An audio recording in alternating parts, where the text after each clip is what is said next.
Okay, guys, welcome back to the Nick and Joe show. We were just having too much fun earlier. Now it looks like my tongue is leading my brain, which has happened more than once in my life. We were just talking about China and world affairs outside of North America. And Joseph, we got to do this. We just got to do this. There was, coming back into the United States, there was... okay, I'm going to let you tell the story because I'm struggling to have all the details in the right order. So go ahead and talk about amen and awomen. Okay, so in the U.S. legislature, the House of Representatives, and in the Senate too, I assume, they start each daily session with prayer. And they do that also in Parliament here in Canada and in legislatures, quite frankly, around the world. And at the end of whatever the prayer was that they were reciting, they end the prayer with the standard ending of prayers, and that is that the people who are praying together or listening to the prayer end with the answer, Amen or Amen. And so this is what happened, and then somebody, I don't know who it was, but somebody, then one of the female members of the House decided to say, in response to amen, all women. The point being that they didn't want to be accused of being gender specific, and so they figured, well, you know, if we're going to say all, not just all men, but all women. Okay, I kid you not. From time to time, I've made the comment that you can't make this stuff up. And this is one of those things that you just can't make up, Nick. So I thought that it would be interesting. You know, it's the corruption of language. And, you know, there's an excellent essay on this. It's not very long. And if you're interested, you can look this up on, you can download a copy of it for, if not for free, for very little money, like probably 99 cents. H.G. Wells, who wrote 1984, also wrote an essay on the corruption of the English language and the importance of language in the protection of freedom and democracy. And it's a fascinating essay, and I really recommend it to people, because one of the things that we're seeing in today's society is the complete corruption of the English language. And so I just want to take a minute here before we go on and we talk about, you know, this whole thing about pronouns and gender-specific pronouns, etc. So I want to point out a few facts. First of all, I think it's important to understand that for all of those people out there who want a gender-neutral, to use gender-neutral pronouns, English is one of the few languages where there actually is such a thing as a gender-neutral pronoun. The word is it. So you have he, she, and it. Unlike French, where everything is male or female. A table, okay, is female. So when you say, put something down on the table, you say, put that thing down on her. Okay? You don't say, put that thing down on it. So English is one of the very few languages that actually has a gender neutrality. And that's the way it is in most languages, by the way, Nick. In Hebrew, okay, everything is male or female. So the point on that is that if you want to be referred to not as a female or a male, but in a gender-neutral way, then you would be an it. So you don't have to reinvent the language. You don't have to come up with a zer. You don't have to insist on being referred to as they instead of he or she. Okay? You can be referred to as it. So if that's how you feel, by all means, fill your boots. You are now an it. And if you feel that elevates you in some way, that makes you occupy a moral high ground, okay.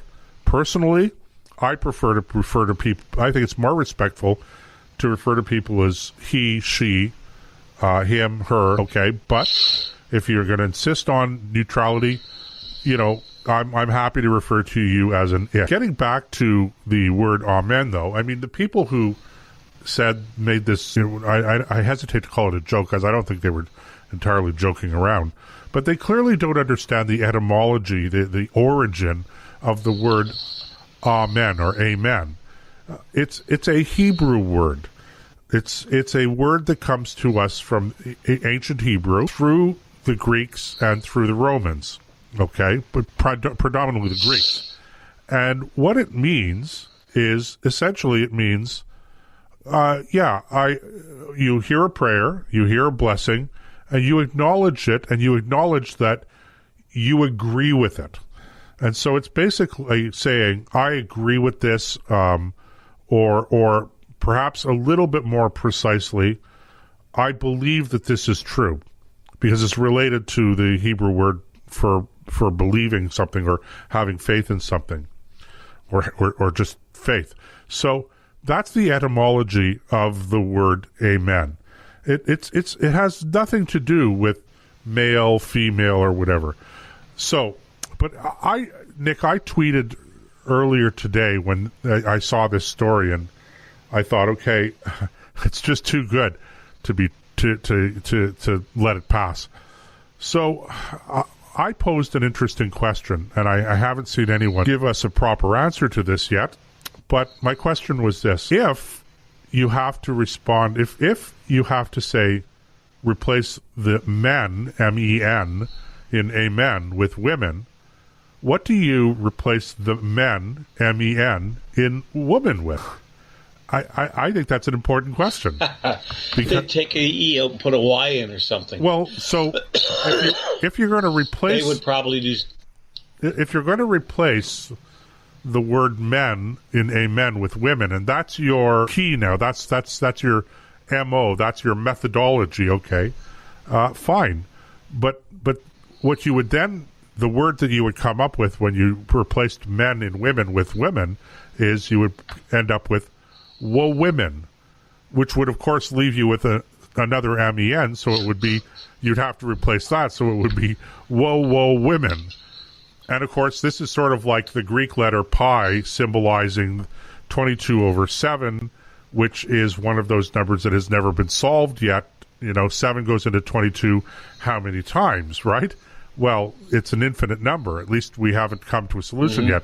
So the truth is that if you're going to replace men in amen with women, and that's the standard you're going to adopt, then you can't ever solve the problem of women, because you would constantly be replacing the MEN in women. So it would be whoa, ad infinitum. So that's my answer to that particular puzzle. If anyone has a better solution, I'm all ears. But yeah, I think that would be a serious problem for them. This is just too much fun. I mean, look, this is just silliness on top of silliness. It's complete, as you pointed out, George Orwell's article about the destruction of the English language. Man, oh man, if you can't even get that right, they're not talking. If the person making this comment doesn't understand, you are not talking about the gender. This isn't. It's got nothing to do with gender. It has everything to do with the end of a prayer. The thing you say, it's like saying "I believe." They don't understand that not every word in the English language is English. Some of them come from, different languages. Well, sure. And most there's do. a whole list of languages that have influenced the English language over the years. And these, as a matter of fact, English is a machination of probably a dozen languages. Well, have you ever wondered why the word night, N-I-G-H-T, is pronounced night, but it has a GH in it? It's spelled with a K. Because, if you want to have the royal night, so That's to speak, French. right? Because it's derived from the German, which is nach. So we don't in German. It's not spelled N-I-G-H-T. It's actually spelled N-A-C-H-T. But the pronunciation is nacht, right? So you think that you can see where the pronunciation in German, right, as it moved towards English, it implied that there was another letter in there that we no longer say in English, but the spelling has remained basically the same. And light, Licht. So, there are a number of words that way. So a lot of our words in English, as you quite rightly point out, Nick, come from different languages. One would be German. Another would be French, which is largely derived from Latin. So sorry, go ahead. Well, look at the word exit. The simple word exit. Okay. It's Latin. Okay. And Barnum and Bailey, the circus people, were the ones who brought it into the mainstream of conversation by they were great at taking money out of people's pockets. They would have an exhibit, and at the back there would be a door with the word exit over it. Well, nobody knew what exit was. They thought it was part of the exhibit.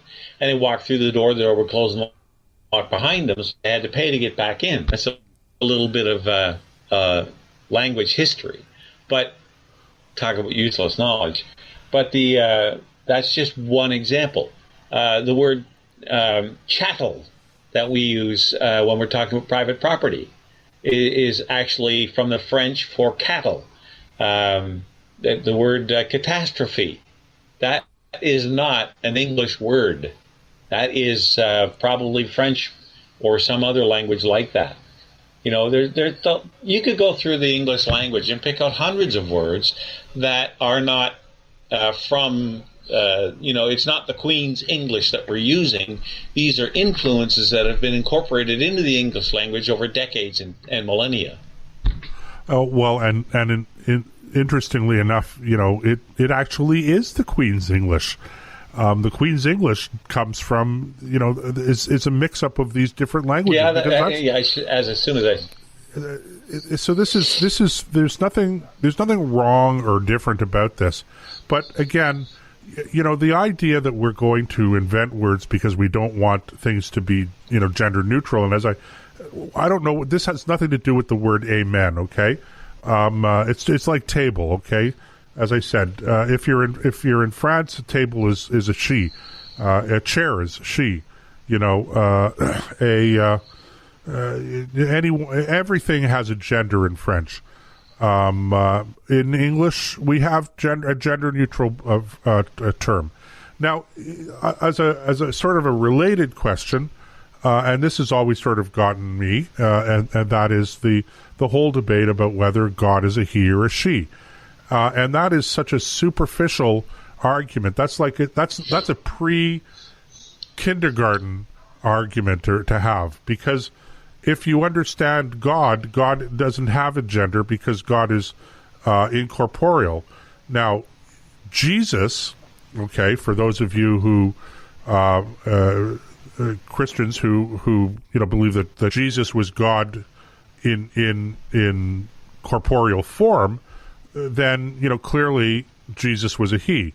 But God, incorporeal, doesn't have a gender by definition. And so in the original Hebrew, there are different names for God, and different names might have male attributes or they might have female attributes. We use the male term in English primarily because, in fairness, the male has been the more respectful way of referring to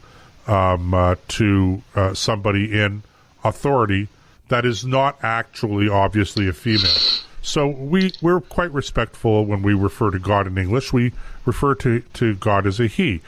But if you really wanted to be grammatically correct, we shouldn't be referring to God as a he or a she, and it shouldn't be an argument at all. The truth is God is an it. That is the proper way of referring to God from a gender grammatical perspective, if there is such a thing. But this whole idea of making up words,